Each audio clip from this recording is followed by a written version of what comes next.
Chapter 17. And the word of the Lord came unto me, saying, Son of man, put forth a riddle, and speak a parable unto the house of Israel, and say, Thus saith the Lord God, A great eagle with great wings, long-winged, full of feathers, which had divers colors, came unto Lebanon, and took the highest branch of the cedar.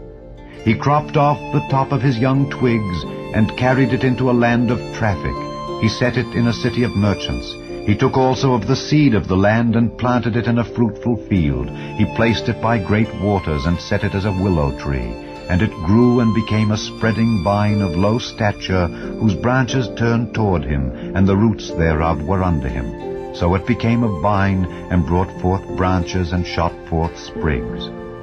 There was also another great eagle with great wings and many feathers, and behold, this vine did bend her roots toward him, and shot forth her branches toward him, that he might water it by the furrows of her plantation. It was planted in a good soil by great waters, that it might bring forth branches, and that it might bear fruit, that it might be a goodly vine. Say thou, Thus saith the Lord God, Shall it prosper?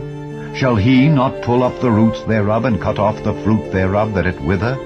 It shall wither in all the leaves of her spring, even without great power or many people to pluck it up by the roots thereof.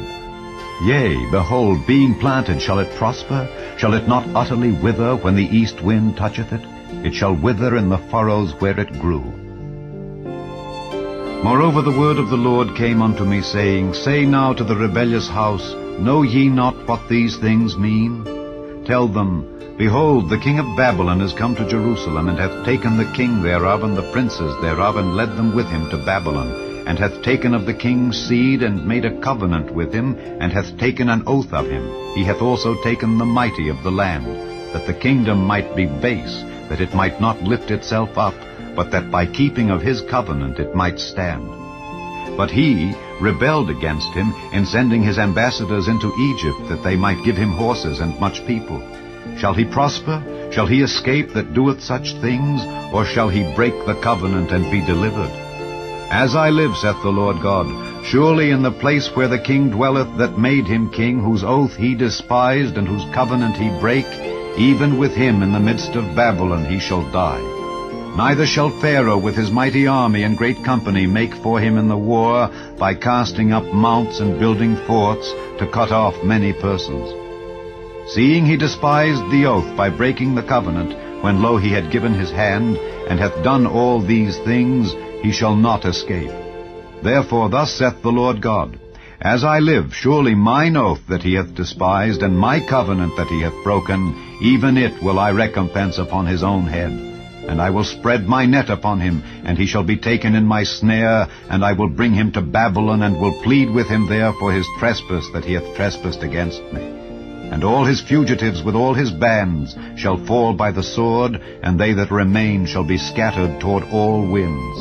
And ye shall know that I the Lord have spoken it. Thus saith the Lord God, I will also take of the highest branch of the high cedar, and will set it. I will crop off from the top of his young twigs a tender one, and will plant it upon an high mountain and eminent. In the mountain of the height of Israel will I plant it, and it shall bring forth boughs, and bear fruit, and be a goodly cedar. And under it shall dwell all fowl of every wing, in the shadow of the branches thereof shall they dwell. And all the trees of the field shall know that I the Lord have brought down the high tree, have exalted the low tree, have dried up the green tree, and have made the dry tree to flourish. I the Lord have spoken and have done it.